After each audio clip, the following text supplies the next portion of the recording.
Hello everyone, कैसे हैं आप लोग? होप सो आप बढ़िया होंगे। मैं भी ठीक हूँ सर। जैसा कि हमारा एओए चल रहा था, आर्टिकल ऑफ एसोसिएशन, जहाँ पे इंटरनल रूल्स एंड रेगुलेशंस बनते हैं कंपनी में। कोई भी कंपनी में अपना रूल्स रेगुलेशंस बना सकता है। जैसे बैट तेरी बॉल, मेरी बॉल, मेरा बैट तेरा, आराम से कोई भी कैसा भी गेम खेल सकते हैं इंटरनल रूल्स रेगुलेशन में। बोर्ड ऑफ डायरेक्टर्स के पावर को रिस्ट्रिक्ट कर सकते हैं हम। ठीक है सर, इसमें बहुत इंपॉर्टेंट टॉपिक आज हम देखने वाले हैं सर। एंट्रेंचमेंट बहुत इंपॉर्टेंट है। ठीक है सर, एंट्रेंचमेंट होता क्या है? सबसे पहले इसके बारे में कुछ लिख लीजिए, एंट्रेंचमेंट होता क्या है, फिर मैं आपको पर्सनली समझाता हूँ। क्वेश्चन आने के हाईली चांसेस है एंट्रेंचमेंट के। ठीक है sir, making the law more stricter, ठीक है, to the company by its articles of association. Sir मतलब देखो, सिंपल बता रहा हूँ। इंटरेस्टमेंट मतलब इतना हो गया कि आप एओ, आपका कोई कंपनी में कोई कंपनीज एक्ट है। ठीक है, कंपनीज एक्ट में बोलता है कि हर कंपनी में, प्राइवेट कंपनी मिनिमम 2 डायरेक्टर चाहिए, पब्लिक कंपनी मिनिमम 3 डायरेक्टर चाहिए। तो एओए में आप है ना इंटरेस्टमेंट लगा सकते हो। सर इंटरेस्टमेंट मतलब आप एओए में ये लिख सकते हो कि प्राइवेट कंपनी में अब से 4 डायरेक्टर चाहिए। सर पहले तो लिखा हुआ था 2 डायरेक्टर। सुनो, आराम समझाता हूँ, इजिली समझ जाओगे। ठीक है सुनो, हमें पता है कि प्राइवेट कंपनी में 2 डायरेक्टर चाहिए। कितने चाहिए? 2 डायरेक्टर्स। बट हम अपने एओए में लिख दिए कि प्राइवेट कंपनी में अब से 4 डायरेक्टर चाहिए। क्या ये इंट्रेंचमेंट हुआ? यस, ये इंट्रेंचमेंट हुआ। मतलब पहले वाले लॉ को जो लिखा हुआ ना, उसको और स्ट्रिक्टर बनाना और थोड़ा मुश्किल करना कंपनीज एक्ट के लॉ के साथ। सर अगर मैं एओए में लिख दूं कि आप प्राइवेट कंपनी में 1 डायरेक्टर चाहिए, 1 डायरेक्टर, तो क्या ये इंट्रेंचमेंट है? नहीं सर, ये तो लॉ को इजी कर रहा है। पहले तो बोलता था मिनिमम 2 डायरेक्टर चाहिए, बट आप एओए में लिख के बोल दियो अब तो 1 ही डायरेक्टर चाहिए। तो सर 1 ही डायरेक्टर चाहिए, 2 से 1 चाहिए, तो और इजी कर रहे हो। बट इंट्रेंचमेंट मतलब क्या होता है? स्ट्रिक्ट और मुश्किल करना। तो 2 से आप 4 कर सकते हो, 2 से 3 कर सकते हो। मतलब किसी चीज को आप नॉर्मल से हाई ले जाओ, बट नॉर्मल से लो लेके मत आओ। इंट्रेंचमेंट का सिंपल डेफिनेशन यही होता है। अभी एक एक एग्जांपल और समझेंगे। सर ये इंट्रेंचमेंट नहीं हुआ, ये इंट्रेंचमेंट हुआ। मतलब 2 डायरेक्टर लिखा हुआ है कंपनीज एक्ट में, ये एक्ट को और स्ट्रिक्टर कर रहा है, मतलब बाय थ्रू एओए।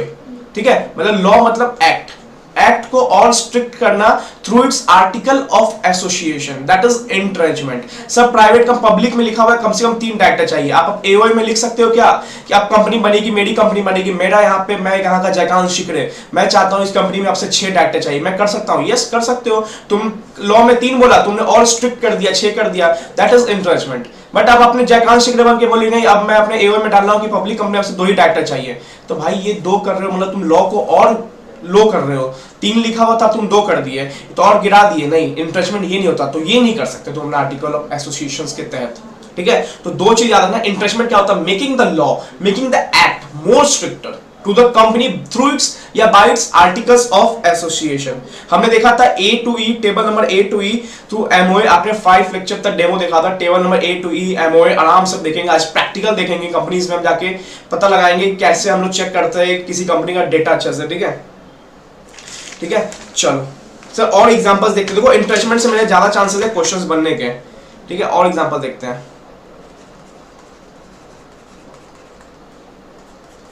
ठीक है सुनो, company law says if you want to call share. देखो लॉ मैं अभी समझा रहा हूं, बच्चों को नहीं समझ आता है भाई। लॉ रट्टा मारने की चीज नहीं है, लॉ लिखने की चीज नहीं है, लॉ बाय हार्ट समझने की चीज है। आप कंसेप्ट समझ लो, बहुत काफी है। बुक दिया हुआ है, मैं आपको बुक दे दूंगा, बुक देख के क्या कर लोगे यार? लॉ को दिल से याद करो, लॉ को समझो। इंट्रेंचमेंट क्या होता है? लोग आपसे पूछेगा अच्छा making the law more stricter, तो यार याद करोगे making the law more stricter, making the law more stricter, ऐसा थोड़ी ना करोगे। समझ गया इंट्रेंचमेंट क्या होता है? सिंपल सी बात है, जो ऑलरेडी लॉ एक्ट में दिया हुआ है उसके अबव जाना, उसको और टफ बनाना, that is entrenchment through its article of association. But जो लॉ की बातों को और कम करना through its article of association, that's not entrenchment. ठीक है, company law says if you want to call shareholder meeting, then notice of 21 days must be sent to all shareholders। देखो आपको पता है कि आपको जनरल मीटिंग एजीएम बनवाना है, एजीएम बनवाना है, ठीक है। सुनो सुनो सुनो, आपको मीटिंग बनवाना है, शेयर होल्डर्स मीटिंग बुलाना है। हम पता है कि नोटिस में 21 दिन पहले अभी पढ़ोगे सेक्शन 92 से लेके 120 की सीरीज में मीटिंग में पढ़ोगे कितना दिन पहले नोटिस देना पड़ता है। तो लॉ में लिखा हुआ है कि 21 दिन पहले नोटिस देना पड़ेगा। जब मान लो मीटिंग अगर 30 अक्टूबर को है तो कम से कम 21 दिन पहले, मान लो 8 अक्टूबर तक या 8 अक्टूबर या 4 अक्टूबर, जो भी 21 दिन होना चाहिए, 21 दिन का गैप होना चाहिए, मीटिंग का नोटिस जाए सबको। परफेक्ट। बट यहां पे एओ में लिख दिया, क्या हुआ, अपने एओए आर्टिकल ऑफ एसोसिएशन में लिख दिया कि चेंज टू 25 डेज, मतलब 21 डेज से अब 25 डेज कर दिया। सर ये कर सकता है, दैट इज इंट्रेचमेंट और नॉट इंट्रेचमेंट। तो first of all you understand कि 21 डेज का नोटिस ठीक है चलेगा। अब इसको और क्या किया, स्ट्रिक्ट किया या लेस किया? सर 21 डेज से 25 डेज कर दिया, और स्ट्रिक्ट कर दिया। बोला गया कि कम से कम अब 25 डेज चाहिए। मतलब अगर आप 8 अक्टूबर को नोटिस भेजते हो ना तो भी ये जायज नहीं हो, कम से कम आपको 4 अक्टूबर को नोटिस भेजना पड़ेगा, 25 डेज का गैप करना पड़ेगा। तो और आप स्ट्रिक्ट कर रहे हो लॉ को, तो स्ट्रिक्ट करना लॉ को है ना, दैट इज इंट्रेचमेंट। सर क्वेश्चन बनेगा लॉ में, याद रखना इंट्रेचमेंट में। और प्रैक्टिकल समझने का बहुत अच्छी चीज है इंट्रेचमेंट। वर्ड भी अच्छा सुनने को लगता है यार आपको ये सब आता है लॉ की लैंग्वेज, व्हाट इज इंट्रेचमेंट, ठीक है। तो ये सब आपको सुनना भी चाहिए, ये सबको आना भी चाहिए, ठीक है। चलो अब मैं अपने देसी स्टाइल में आता हूँ, एक एग्जांपल और घुसा दूंगा दिमाग में, सब कुछ याद हो जाएगा, टेंशन मत लो। देखो पढ़ते पढ़ते याद हो जाएगा। 2 डायरेक्टर्स मिनिमम, ठीक है। अब मैंने 3 डायरेक्टर कर दिया एओ में मिनिमम, जैसे प्राइवेट कंपनी में था। इंट्रेचमेंट, यस दैट्स इंट्रेचमेंट, ठीक है। अब एग्जांपल को क्लियर कर रहा है ठीक है। मतलब इन सिंपल मैं समराइज करूं इसको, जोश दिखाना भाई। देखो लॉ में ये सोना नहीं है, आराम समझना है, मस्त चीज है, प्रैक्टिकल बोलने के लिए है, थ्योरी बोलने के लिए है पूरा प्रैक्टिकल, ठीक है। ठीक है, मिनिमम 21 डेज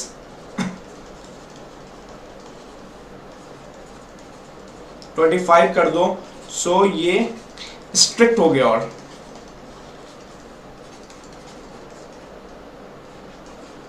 हो गया, ठीक है। But if we take 18 day notice, recording on है, ठीक है।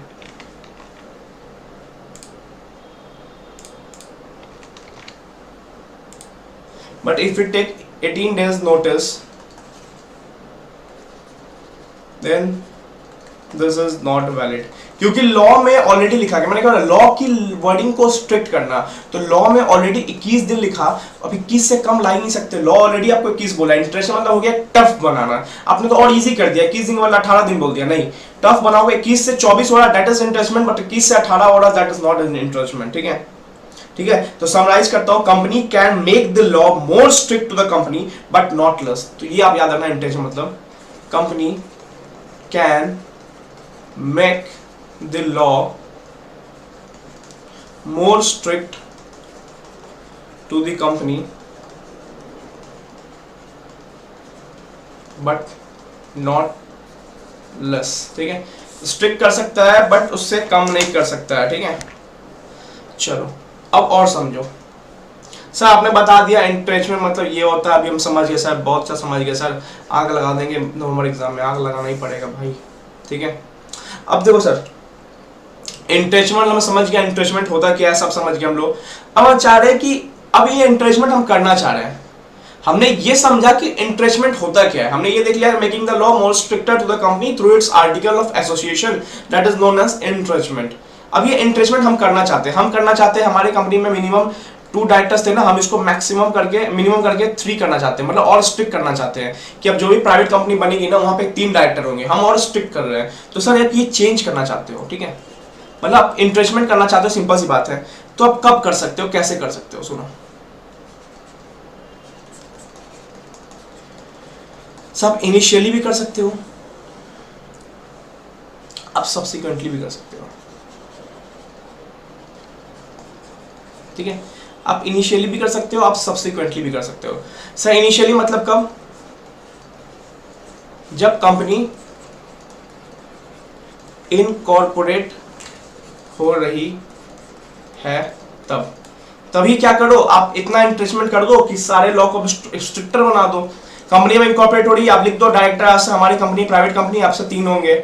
आप कुछ भी कर दो जो स्ट्रिक्ट है, मिनिमम डेज और नंबर ऑफ बोर्ड मीटिंग का डेज, सॉरी शेयर होल्डर्स की नोटिस का डेज आपसे 25 होगा, तो ये 21 से 25 हो गया, ये 2 से 3 हो गया और स्ट्रिक्ट हो गया। तो इनिशियली जब कंपनी बनते आता है ना, जब एमओए एओ की ड्राफ्टिंग करते हो, आप वहीं पे इंटरेस्टमेंट कर सकते हो। सर ये कहाँ मिलेगा इंटरेस्टमेंट करने का? जब आप मैंने बताया अभी प्रीवियस लेक्चर में, table number E to J AOA का होता है, और आपको याद होगा table number E to J of schedule 1 AOA का होता है, और table number A to D of schedule 1 MOA का होता है।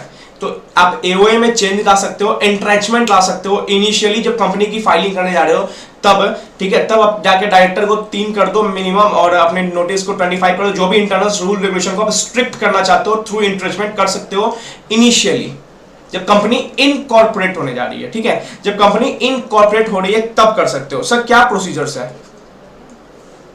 सब बड़े बड़े अक्षर में लिखो, नो प्रोसीजर।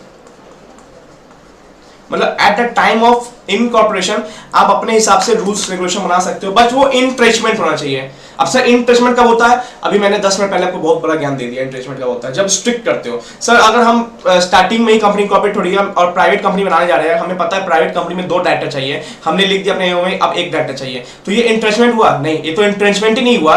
तो ये इनिशियली आप क्या ही कर लोगे बैठ के, ठीक है। तो जब इंट्रेचमेंट हुआ ना तभी जाके आप उसको इनिशियली ठीक कर सकते हो थ्रू नो प्रोसीजर्स। अपने एओ में डाल दो कि अब से हमारा डायरेक्टर 2 नहीं 3 होगा, ठीक है।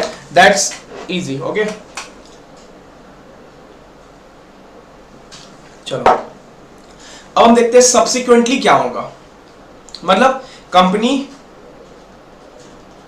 मान लो 5 अक्टूबर 2018 को इनकॉर्पोरेट हुई, ठीक है। इनकॉर्पोरेट हुई 5 अक्टूबर 2018 को इनकॉर्पोरेट हुई।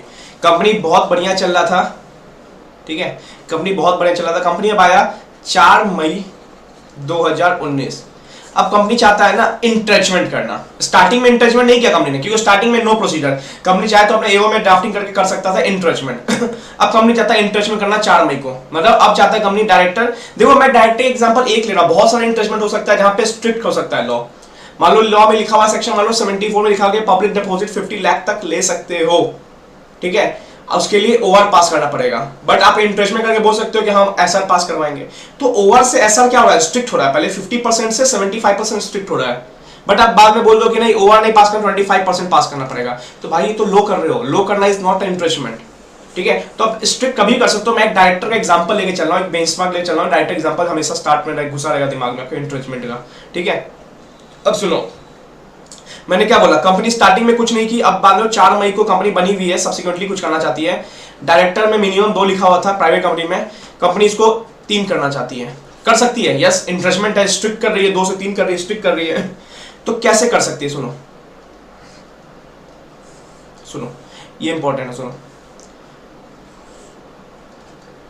अगर प्राइवेट कंपनी, देखो नोट्स प्रॉपर मिलेंगे भाई, अभी भी बोल रहा हूँ, फाइनेंस के बंदे को ही समझाता हूँ, आप भी समझो। मेन कंसेप्ट याद करना सीखो। मैंने अपने आईपीसीसी बिजनेस मास्टर सर से पढ़ा था ना भाई, वो कंसेप्ट समझाते थे। Then I clear my CA all groups in 1 attempt, ठीक है। कोई अटेम्प्ट नहीं लगे, आप भी दिमाग लगाओ आराम से, कंसेप्ट को बाय हार्ट याद करने की कोशिश करो। वो बुकिश लैंग्वेज भूल जाओ, थोड़ा सा लॉ को मजेदार बनाओ, ठीक है। तो ये सब समझने की चीज है यार। बुक की बात है, मैं बुक के लिखवाते रहूंगा, रीडिंग लगवा देता हूँ, करो रीडिंग बैठ के। फिर आप भी वो तो रीडिंग आप ही लगा लोगे बैठ के, रफ लैंग्वेज रफ रीडिंग तो आप भी मार लोगे एक बार प्लस टाइम बैठ का। बट कंसेप्ट समझो, जो इंपॉर्टेंट एग्जाम में यही कंसेप्ट आते हैं लॉ के पेपर में। बहुत बच्चे को बाद में आंख खुलेगी जब उसको 4 अटेम्प्ट लगते हैं, ठीक है। तो एक अटेम्प्ट में खत्म करना है तो भाई थोड़ा तो लॉ को आपको देना पड़ेगा फोकस, ठीक है। प्राइवेट कंपनी, अब मान लो आपकी प्राइवेट कंपनी थी, अब प्राइवेट कंपनी में कुछ इन्वेस्टमेंट करना चाहते हो तो कैसे होगा? तो होगा आपको थ्रू यूनानिमस रिजोल्यूशन। सर ये कौन सा चिड़िया का नाम है बताता हूं। लेकिन सर मान लो कोई पब्लिक कंपनी है, अब उसमें कुछ इन्वेस्टमेंट करना चाहते हो तो थ्रू 75% मतलब स्पेशल रिजोल्यूशन। मतलब अब मान लो कि प्राइवेट कंपनी आपने इनकॉर्पोरेट हुई थी 5 अक्टूबर 2018 को, एबीसी प्राइवेट लिमिटेड। अब 4 मई 2019 को आपको इस प्राइवेट कंपनी में क्या करना है? इन्वेस्टमेंट कर सकते हो बट वो इंट्रेचमेंट करने के लिए आपको यूनानिमस रिजोल्यूशन पास करना पड़ेगा। सर ये तो मैं बताया ही नहीं था कभी, ओआर बताया, ऐसा बताया, अब बताऊंगा ना, इसीलिए इंतजार कर रहा था। बट पब्लिक कंपनी है, उसमें कुछ आपको एडिशन करना है, इंट्रेचमेंट करना है, तब कैसे करोगे? Through special resolution. ठीक है, तो याद रखना सर यूनानिमस रिजोल्यूशन क्या होता है? सर यूनानिमस रिजोल्यूशन क्या होता है?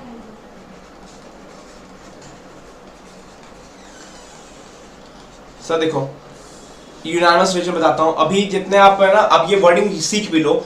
यूनानिमस रिजोल्यूशन क्या होता है? अभी जैसे राम मंदिर का ये आया था, जजमेंट आया था, मान लो जो भी जजमेंट्स आते हैं, जैसे मैंने ये वर्डिंग सुनने को मिली 5-6 जजमेंट में, वहां पे मान लो 5 मेंबर्स थे, 5 मेंबर्स का चीफ जज के 5 मेंबर्स थे, और पांचों ने बोला हाँ हाँ हाँ हाँ, मतलब जो भी जजमेंट था हाँ, जब पांचों ने बोला ना हाँ, that is known as unanimous, मतलब सबकी रजामंदी। बट सर इसने बोल दिया ना, तो ये यूनानिमस नहीं होता है। मतलब सिंपल बताऊं वर्डिंग में, जब सब राजी तभी यूनानिमस होगा। जैसे भी राम मंदिर जजमेंट में शायद 5 जजों ने हाँ बोला था राम मंदिर के लिए, तो ये यूनानिमस रेजोल्यूशन पास हुआ था। ठीक है, मान लो कोई भी डिसीजन आया, जब सब जज मिलके हाँ बोल, देखो सब बोलना हो, सब, ये एक भी ना बोला तो वो यूनानिमस रेजोल्यूशन नहीं होगा। तो एक प्राइवेट कंपनी में है, मान लो प्राइवेट कंपनी 5 अक्टूबर को बनी थी, एबीसी प्राइवेट लिमिटेड कंपनी, 4 मई को वो चाहती है अपने डायरेक्टर को मिनिमम 2 से 3 करना, पक्का 2 से 3 करना, कर सकती है, यस इंट्रेचमेंट कर सकती है। अब वो कंपनी बन चुकी थी, कंपनी रनिंग थी, अब कंपनी में 2 से 3 करना है, तो कौन सा रिजोल्यूशन पास करना पड़ेगा इंट्रेचमेंट करने के लिए? एओए में यूनानिमस, मतलब कंपनी में, प्राइवेट कंपनी में पता है कि मैक्सिमम 200 मेंबर्स हो सकते हैं, मिनिमम 2 मेंबर्स हो सकते हैं। ठीक है, मान लो उस प्राइवेट कंपनी में 55 मेंबर्स थे, तो 55 मेंबर्स अगर प्रेजेंट है ना, वोटिंग दे रहे हैं ना, तो सारे 55 मेंबर का रिजोल्यूशन पास होना चाहिए, यस हम इंट्रेचमेंट करने के लिए रेडी है। सर 55 में से 50 ने बोला यस, 5 ने बोला नो, तो ये इंट्रेचमेंट नहीं होगा। फिर बहुत इंपॉर्टेंट है यूनानिमस रिजोल्यूशन, अपने दिमाग में बैठा लो क्या होता है। जब सब रजामंदी, एक राम मंदिर का जजमेंट था, आप जाके चेक करना, वो यूनानिमस रिजोल्यूशन था। ठीक है, तो ये दिमाग में बैठ के रखना है। सब्सिक्वेंटली कुछ भी चेंज करना है, कब देखो इनिशियली करना है तो कोई प्रोसीजर नहीं है, बट वो इंट्रेचमेंट होना चाहिए। इंट्रेचमेंट क्या होता है? स्ट्रिक्टर लॉ करना। इंट्रेचमेंट हाँ, पहला कंडीशन सेटिस्फाई कि इंट्रेचमेंट हो रहा है, यस, तो इनिशियली कोई दिक्कत नहीं है, अपना एओ में लिख दो जो भी लिखना है, बट सब्सिक्वेंटली कोई करना चेक करो क्या प्राइवेट की पब्लिक है। प्राइवेट है तो देखो जो भी क्या कर रहे हो वो पहले इंट्रेचमेंट है, यस, सबसे पहले चेक करो इंट्रेचमेंट है, यस। इंट्रेचमेंट है तो प्राइवेट कंपनी याद क्या करना है हमें? यूनानिमस रिजोल्यूशन पास करना। यूनानिमस क्या होता है? सबकी रजामंदी। अब से मान लो वो पब्लिक है, वो एबीसी लिमिटेड है, तब 75% पास कर दो रिजोल्यूशन, ये तो इजी है। ठीक है, तो प्राइवेट कंपनी के लिए याद रखना यूनानिमस रिजोल्यूशन। चलो एक स्टडी मैट का क्वेश्चन डिस्कस करते हैं, सब कुछ करेंगे यार, लॉ में एग्जाम्पशन है तुम्हारा, टेंशन मत लो। देखो स्टडी मैट का क्वेश्चन करते हैं। यादव प्रोडक्ट प्राइवेट लिमिटेड, ठीक है, देखो समरी बता रहा हूं, ठीक है, they want to change the process of regarding forfeiture of shares by passing 90% resolution through its AOA। क्या ये कर सकता है? Is they do or not, पहले आता है is they do or not question mark. Yadav product private limited, ठीक है, Yadav product private limited, they want to change the process of regarding forfeiture of shares by passing 90% resolution. वो process change करना चाहते हैं, forfeiture of shares का जो भी process होगा, कैसे चेंज कर रहे हैं वो 90% रिजोल्यूशन पास करके चेंज करना चाहते हैं, थ्रू इट्स एओए, एओए के द्वारा चेंज करना चाहते हैं। मान लो कोई भी कुछ होगा, अब कंपनी बनी हुई है, ठीक है, अब कंपनी में चेंज आना चाहते हैं एओए में, पहले चेक करो क्या ये कंपनी कौन सी है, प्राइवेट या public. Sir Yadav product private limited, sir private है, सर प्राइवेट है, तो प्राइवेट में इंट्रेचमेंट करने का क्या प्रोसीजर है? सर यूनानिमस, मतलब सर 100% रिजोल्यूशन। ये कैसे कर रहा है? 90% रिजोल्यूशन से। तो क्या ये कर सकता है? बिल्कुल नॉट। क्यों नहीं कर सकता? सर क्योंकि 100% चाहिए होता है, 90% नहीं चाहिए होता है। इंट्रेचमेंट करना है तो सर अगर यही क्वेश्चन सर घुमा के यहाँ पे लिख देता यादव प्रोडक्ट लिमिटेड तो ये कर सकता था, क्योंकि 90% लोग मान गए हाँ, तो ये कर सकता, क्योंकि हमें पता है कि पब्लिक में चेंज करना है, इंट्रेचमेंट करना है, तो यहाँ पे एसआर से भी काम चल जाता है। और यहाँ पे तो 90% लोग ने हाँ बोल दिया था, मतलब 90% इज ग्रेटर देन एसआर, तो हाँ यहाँ पे पब्लिक होता तो चल जाता। तो ये याद रखना है, प्राइवेट में इंट्रेचमेंट करना है, इनिशियली कोई दिक्कत नहीं है कोई भी कंपनी में, बट सब्सिक्वेंटली कोई इंट्रेचमेंट करना है तो हमें 90% से काम नहीं चलेगा, यूनानिमस पास करना पड़ेगा फॉर प्राइवेट कंपनी, क्योंकि लोग कम होते हैं, लिमिट होगा कर दो यूनानिमस, इतना ही स्ट्रिक्ट करना है, सबकी रजामंदी लो। पब्लिक में एसआर से काम चल जाएगा, तो यहाँ पे अगर पब्लिक होता ना तो काम चल जाता, क्योंकि एसआर 75 होता है या 90 है, मोर देन है, काम हो जाता हमारा। ठीक है, चलो कुछ है ना, आपको मैं दिखाता हूं कि प्रैक्टिकल कैसे जानते हैं। ठीक है, मान लो देखो एमसीए की वेबसाइट है ये, अब यहाँ पे मैंने जो पढ़ा है ना आपको थोड़ा प्रैक्टिकल दिखाता हूँ। देखो एमसीए सर्विस यहाँ देख रहे हो, और यहाँ पे मास्टर डेटा आ रहा है, यहाँ पे कंपनी और एलएलपी मास्टर डेटा। अब यहाँ किसी भी कंपनी का कुछ भी आप चेक करके देख सकते हो। ठीक है, मान लो कि मेरे को देखना है यहाँ पे, मान लो रिलायंस की कोई कंपनी मान लो, ठीक है, मान लो रिलायंस कुछ भी मान लो, रिलायंस एडवाइजर प्राइवेट लिमिटेड, चलो हटाओ, कुछ भी देख लेते हैं, कोई भी कंपनी देख सकते हो यार। देखो डाला यहाँ पे, कैप्चा डाला, सिन नंबर यू से, यू से मैंने क्या बताया था, दैट इज अनलिस्टेड कंपनी, दिख रहा होगा आपको, that is unlisted company. Company name क्या है, Reliance advisors private limited. ROC कहाँ की है, पुणे की। रजिस्ट्रेशन नंबर क्या है इसका, 129403। Sir company limited by shares, company limited by guarantee, company unlimited. कौन सी कंपनी है ये, लिमिटेड बाय शेयर्स। हमने देखा था इंडिया में बहुत सारी कंपनी लिमिटेड बाय शेयर्स है, जितना काम शेयर होल्डर देंगे बस उतना ही काम चलेगा। कंपनी नॉन गवर्नमेंट कंपनी है, ऑथराइज शेयर कैपिटल कितना है इस कंपनी का, 5 लाख रुपया, जबकि कंपनी ने अभी तक पेड अप लगा दिया 1 लाख रुपया। ऑथराइज क्या होता है, मैक्सिमम अमाउंट, जो कंपनी पहले डिसाइड करती है हम इतना पैसा इस कंपनी इस बिजनेस में झोंकने वाले हैं। पेड अप क्या होता है, कंपनी ने अभी तक इतना निकाला है मार्केट में, इतना कैपिटल ऑथराइज करने निकाला है। ठीक है, डेट ऑफ इनकॉर्पोरेशन बता देता है 22/3/2006, मतलब यहाँ पे इसको सिन नंबर अलॉट हुआ होगा, सर्टिफिकेट अलॉट हुआ होगा। अभी हम पढ़ेंगे कैसे इनकॉर्पोरेट करते हैं। रजिस्टर्ड एड्रेस कहाँ पे इसका, यहाँ पे ये है। ईमेल आईडी ये है। Company listed unlisted, unlisted, but हमें ये भी नहीं बताते, पता चल जाता क्योंकि आगे यू लिखा हुआ, यू फॉर अनलिस्टेड। ठीक है, लास्ट एजीएम कब हुई, ये बहुत धांसू चीज है, पता है। एक कंपनी में ऑडिट करने गया, उनको अपनी एजीएम डेट नहीं पता थी कब हुई। मैंने बोला सर आप एमसी सर्विस खोलो, अपनी कंपनी का नाम डालो और देखो पता चल जाएगा आपको, इतना टेंशन लेने की। वो अपने एचआर का फोन लगा रहे, ये वो, तो ये सब हमें आना चाहिए यार। मैंने बोला सर आप एमसी सर्विस खोलो, आपका कंपनी नाम ये है, कॉन्फिडेंशियलिटी में नाम नहीं डिस्क्लोज कंपनी का, बट कंपनी का नाम ऐसे ऐसे था, उन्हें डाला और उनको लास्ट एजीएम दिख गया, वहां पे बैलेंस शीट सब दिख गया। बोले वाह यार, तो ये भाई ये सब है ना, स्किल आना चाहिए थोड़ा थोड़ा। देखो लास्ट बैलेंस शीट की date, company status strike off हो चुका है। ठीक है, डायरेक्टर्स कौन थे, रामा रंजीत नाटू, अनुराधा श्रीधर पाटिका, इनके बारे में और जानना है तो देखो यहाँ पे डिन नंबर दिया हुआ है, क्लिक करो यहाँ पे, देखो वो और किस किस कंपनी में पता चल जाएगा। ठीक है, तो NP consulting private limited, Reliance advisor private limited, इस कंपनी में भी डायरेक्टर को डिन नंबर मिलता है। हर डायरेक्टर को अपना डिन नंबर मिलता है, एक ही डिन नंबर मिलेगा वो कितने कंपनी में डायरेक्टर बने। ठीक है, तो देखो ये सब प्रैक्टिकली सीखना पड़ेगा, बहुत चीज सिखाऊंगा प्रैक्टिकली में।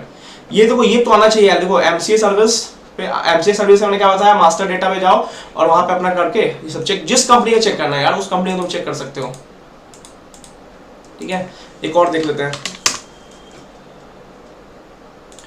कंपनी ने मैं मान लो कि मैं यहाँ पे रिलायंस जियो करना चाहता हूँ। ठीक है, डाल दिया रिलायंस जियो इन्फोकॉम, रिलायंस जियो मीडिया देखते हैं। ठीक है, कैप्चा डाला। ठीक है, देखो Reliance Jio limited, U for unlisted company, company limited by shares, public company. अब कितना जीरो भाई गिनना पड़ेगा, तुम लोग गिनना। ठीक है, ऑथराइज कैपिटल इतना लगा दिया, जबकि पेड अप इतना लगा चुका है। ऑथराइज मतलब मैक्सिमम इतना लगाने वाले कंपनी से, ये भी बढ़ सकता है, एक फॉर्म आता है। ठीक है, सब कुछ पता चल गया। अनलिस्टेड है, एक्टिव है कभी कंपनी। लास्ट एजीएम डेट इसकी 26 अगस्त को हुई थी। बैलेंस शीट 31/30 तक फाइनल है, एक्टिव है। डायरेक्टर कौन कौन है यहाँ पे देखो, सुरेश कुमार, ये सब डायरेक्टर है यहाँ पे। डिन नंबर का मिल जाएगा यहाँ पे देखो, और किस कंपनी में डायरेक्टर ये भी पता चल जाएगा। ये रिलायंस जियो, रिलायंस इन्फो सॉल्यूशन, ट्रस्टिंग इमेजिन, रिलायंस जियो, रिलायंस पेट्रो इन्वेस्ट, रिलायंस टेक्नोलॉजी, तो ये देखो सब पता चल जाता है एमसी सर्विस पे। ठीक है, चलो अपने टॉपिक पे वापस आते हैं। ठीक है, चलो ठीक है, यहां तक क्लियर है इन्वेस्टमेंट क्या होता है। सेक्शन 5 तक मैंने क्लियर कर दिया। सेक्शन 6 देख लेते हैं, बहुत छोटा सेक्शन है, ज्यादा दमदार सेक्शन नहीं है। क्या बोलता है सुनो, ये मैं एक डायग्राम में समझा दूंगा। वाह सही जीरो बन गया था, चलो कोई नहीं,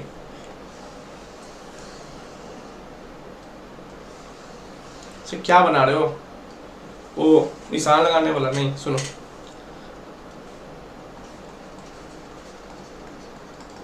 companies act 2013 MOA AOA। Sir इससे क्या समझ आ रहा है सर? सर इससे ये समझ आ रहा है कि act to override MOA and AOA। Sir मतलब सबसे सुपीरियर कौन? Companies act. उससे सुपीरियर उसके बाद उससे कम कम सबसे टॉप पे कौन? Companies act. उसके नीचे कौन? MOA। उसके नीचे कौन? AOA। तो वही बोल रहा है, अगर आप कोई बात AOA में लिखे हुए हो और वो कंपनीज एक्ट में कोई बात लिखी हुई है तो हम किसको फॉलो करेंगे? हम कंपनीज एक्ट को फॉलो करेंगे। अगर कंपनीज एक्ट में लिखा हुआ है कि अगर इस कंपनी में मिनिमम प्राइवेट कंपनी में डायरेक्टर होने वाले 2, AOA में लिख दिया आपने 1, तो किसको फॉलो करोगे भाई? हमेशा कंपनीज एक्ट। सर MOA में आपने कुछ लिख दिया, मान लो MOA में आपने डाल दिया कि आपके कुछ ऑब्जेक्ट क्लॉज ऐसे डाल दिया, मतलब कुछ भी MOA में आपने डाल दिया, पढ़ेंगे सब्सक्रिप्शन क्लॉज में कुछ डाल दिया और उसमें लिखा हुआ है कि सब्सक्रिप्शन क्लॉज में लिखा हुआ है कि आपकी कंपनी में 8 मेंबर्स है और minimum public company maximum 80 members होंगे, और आपके कंपनीज एक्ट में लिखा हुआ है मैक्सिमम पब्लिक कंपनी में कितने मेंबर्स हो सकते हैं, तो किसको फॉलो करोगे? MOA या कंपनीज एक्ट? सर हमेशा कंपनीज एक्ट। ठीक है, तो हमेशा याद रखना सेक्शन 6 इतना ही बोलता है कि companies act override MOA and AOA। अगर AOA MOA में कोई बात लिखी हुई भी है तो कंपनीज एक्ट उसको ओवरराइड कर सकता है। ठीक है, सुनो, articles not go beyond companies act 2013। मतलब आर्टिकल ऑफ एसोसिएशन में कभी भी इतना स्ट्रिक्ट मत बनाओ, कभी भी इतना कुछ मत बनाओ जो कंपनीज एक्ट को ही ओवरलैप कर दे। ठीक है, एंट्रेचमेंट करो ना, एंट्रेचमेंट करो, कोई दिक्कत नहीं है, बट कंपनीज एक्ट को ही तुम पीछे कर दो, कोई दिक्कत, ये दिक्कत होगा भाई। मतलब कंपनीज एक्ट में लिख दिया मिनिमम डायरेक्टर चाहिए प्राइवेट में 2 और आर्टिकल लिख दिया 1, नहीं भाई, कंपनीज एक्ट को ही हमेशा ऊपर मानेंगे। आप याद रखना, प्रैक्टिकल भी सबसे ऊपर कौन? Companies act 2013। उसके नीचे कौन? MOA। उसके नीचे कौन? AOA। सबसे लास्ट बात किसकी मानेंगे? AOA की। सबसे ऊपर बात किसकी मानेंगे? कंपनीज एक्ट की। ठीक है, तो सुनो, act will override MOA, AOA, so act has more power than MOA and AOA। ठीक है, सुनो और सुनो, if MOA AOA exceeds companies Act provision, then it shall be void। ठीक है, ये क्या हो जाएगा? ये हो जाएगा void हो जाएगा। अगर MOA AOA ने कंपनीज एक्ट के प्रोविजंस को ओवरलैप किया, एक्सीड किया, तो भैया वो जितना भी कोई भी रिजोल्यूशन पास हुआ सब void हो जाएगा। मतलब सबसे सर्वपल्ली कौन? सबसे सर्वपल्ली होगा कंपनीज एक्ट 2013। उसकी बातें पत्थर की लकीर। MOA AOA कितना भी दम लगा दे भैया, कंपनीज एक्ट को ओवरलैप नहीं कर सकता है। तो कंपनीज एक्ट में कोई बातें लिखी होगी तो वही बातें मानी जाएगी। ठीक है, सुन लो, इसीलिए बोलते हैं कंपनीज एक्ट 2013 के 470 सेक्शंस, ये सेक्शन 6 की बात चल रही है, पब्लिक कंपनी पे सारे एप्लीकेबल है। मतलब कोई पब्लिक कंपनी तो 470 सेक्शन सारे एप्लीकेबल है। प्राइवेट कंपनी पे कुछ एक्सेप्शंस है। क्या एक्सेप्शन है? इफ कंपनीज एक्ट खुद बोलेगा कि AOA आप यहां रूल्स बनाओ, तभी AOA बड़ा होगा। बड़ा मतलब तभी AOA की बातें मानी जाएगी, मतलब अदरवाइज हर जगह कंपनीज एक्ट की चलने वाली है। ठीक है, आप AOA में इंट्रैचमेंट कर सकते हो जो कंपनीज एक्ट की बातों को और एक्सीड, मतलब और क्या करता है, और एडिशन करता है, बट कंपनीज एक्ट की बातों को काट नहीं सकते। अगर कंपनीज एक्ट में लिखा हुआ है कि 50 लाख से ऊपर का लोन पास करने के लिए स्पेशल रिजोल्यूशन लगेगा, तो आप AOA में वो OR पास करके नहीं कर सकते। हाँ, आप AOA में यूनानिमस कर सकते हो। देखो कोई बातें, देखो कोई बातें कंपनीज एक्ट में अगर यहां दी गई है ना, तो इसको आप एओए के द्वारा यहां ले जा सकते हो, बट कोई कंपनी में बातें यहां दी गई है, आप एओए के द्वारा गिरा नहीं सकते हो। अगर कंपनी में लिखा हुआ है कि 50 लाख से ऊपर का लोन पास करने के लिए ऐसा लगेगा, तो आप उसको यूनानिमस कर सकते हो। यूनानिमस मतलब क्या है? यूनानिमस मतलब 100% रिजोल्यूशन, तो आप स्ट्रिक्ट कर सकते हो। बट आपको लिखा हुआ है 50 लाख से ऊपर का लोन ऐसा, आप अपने एओए में ओआर नहीं लिख सकते, ये तो और लेस कर दिया आपने। तो आप कंपनीज एक्ट को उठा सकते हो, कंपनीज एक्ट से गिरा नहीं सकते आप, ठीक है। तो वही बात है, कंपनीज एक्ट की बातें हर जगह लगेगी, वो एओ को भी ओवरलैप करेगा, वो एमओए को ओवरलैप करेगा। मतलब कंपनीज एक्ट की बातें, कंपनी की बातें सबको लगेगी। बस एक्सेप्शन है प्राइवेट कंपनी में, इफ कंपनी एक्ट खुद बोले कि देखो एओए तुम यहाँ पे अपना रूल्स बना सकते हो, तब वहां पे एओए की चलेगी। सर एग्जांपल बताओ एक, ठीक है। तो एओ को सुपीरियर पावर मिलता है प्राइवेट कंपनीज के लिए, ठीक है। एओ को क्या मिलता है? सुपीरियर पावर मिलता है प्राइवेट कंपनीज के लिए, अगर एक्ट खुद बोले एओ को, देन तभी। एक्ट कब बोलेगा सर? चिल्ला के बोलेगा, माइक लेके नहीं। सुनो एक एग्जांपल के, सुनो section 47 of the companies act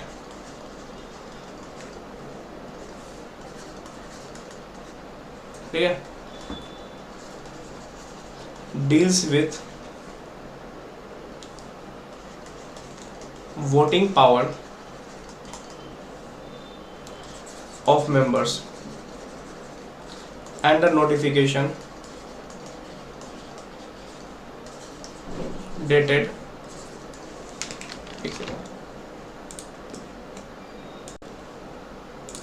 and a notification dated 5th June 2015 that section 47 is applicable to, ये इंपॉर्टेंट लाइन है, to private companies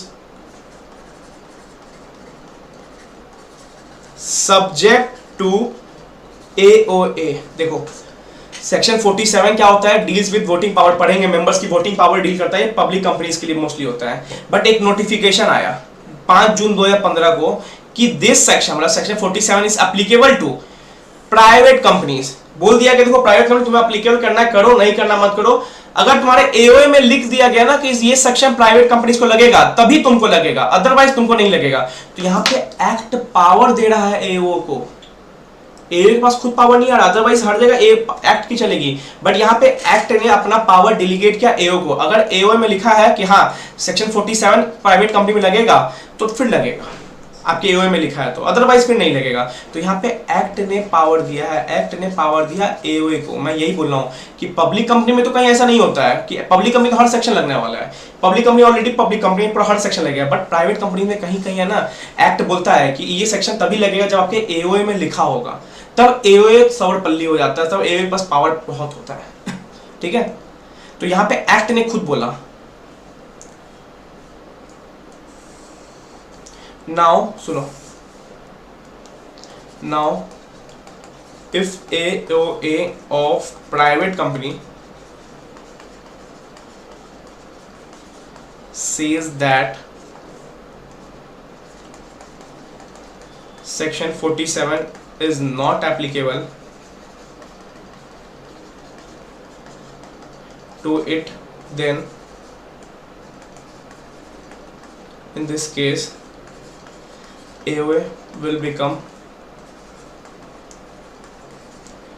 superior and section 47 not applicable। अब देखो, अब एओ यहाँ पे सुपीरियर होगा, एओ में लिख दिया गया सेक्शन 47 हम नहीं लगाना चाहते अपनी कंपनीज पे, तो भाई एओ सुपीरियर हो जाएगा, भले कंपनीज एक्ट में कुछ भी लिखा हो, क्योंकि नोटिफिकेशन लाके कंपनीज एक्ट ने पावर दे दिया एओ को। और ये सब सिर्फ प्राइवेट कंपनीज के केस में होता है, अदरवाइज पब्लिक केस में तो हर जगह कंपनीज एक्ट ही सुपीरियर है। प्राइवेट कंपनी केस में क्या होता है, नोटिफिकेशन लाके बोलता है कि कंपनीज एक्ट बोलता है कि देखो आपके एओए में लिखा है, आपको चाहिए तो करवाओ, नहीं तो मत करवाओ। तो यहाँ पे एओए थोड़ा पावर में आ जाता है जब कंपनीज एक्ट खुद पावर देता है। तो अदरवाइज याद रखना सेक्शन नंबर 6 में क्या बोलता है कि एक्ट जो होता है ना वो ओवरराइड करता है किसको, एमओए एओए को। आप एओए एमओए में जितना बातें लिख दो, अगर एक्ट से बातें कॉन्फ्लिक्ट कर रही है या एक्ट से बातें कम आ रही है, तो भैया एक्ट ओवरराइड कर देगा, एक्ट की बातें मानी जाएगी हमेशा। अगर सर एमओए ने कुछ ऐसा कर दिया जो एक्ट को ओवरलैप कर रहा है और रेजोल्यूशन पास कर दिया, तो वो रेजोल्यूशन क्या हो जाएगा, वॉइड हो जाएगा। ठीक है। तो इंट्रेचमेंट समझा, making the law more stricter, और हमने एओए समझा, हमने प्रैक्टिकल देखा, हमने सेक्शन 6 जाना। सेक्शन 6 बहुत छोटा सेक्शन है कि act to override MOA AOA, उसमें हमने देख लिया कि हाँ जब एक्ट खुद पावर देगा एओए की, तब एओ की बातें को हम ज्यादा ध्यान से सुनेंगे, अदरवाइज हम एओ की बातों को नहीं मानेंगे इफ एक्ट जब तक पावर नहीं देगा एओ को। जैसे नोटिफिकेशन लाके एक्ट ने पावर दिया एओ को कि एओए अगर आपने लिख दिया, मान लो कंपनी कोई एबीसी प्राइवेट लिमिटेड थी, यहाँ के एओ में लिख दिया कि यस 47 हम पे लगेगा, तो लगेगा। एओ ने बोल दिया तो ठीक है, क्योंकि एक्ट ने पावर दिया था एओ को, बट एओ ने बोला कि नहीं लगेगा तो नहीं लगेगा, फिर भी बात एओ की मानी जाएगी क्योंकि एक्ट ने पावर दिया एओ को। सेम सेक्शन नंबर 161 में होता है कि एओ पावर देता है बोर्ड को, ऐसा बहुत कुछ देखेंगे, अभी दिमाग मत लगाओ।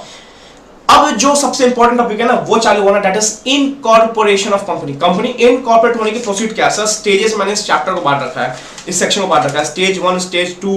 स्टेज 1 में क्या होता है, नेम के लिए अप्लाई होता है, स्टेज 2 में रिजर्व ऑफ नेम होता है, स्टेज 3 में बहुत चीज देखेंगे इसमें। एक स्टेज वाइज मैं एक चैप्टर एक लेक्चर में खत्म कर दूंगा, 1 घंटे 1.5 घंटे लेक्चर में। सेक्शन 7 इज हाईली इंपॉर्टेंट, ठीक है। चलो ऑल द बेस्ट।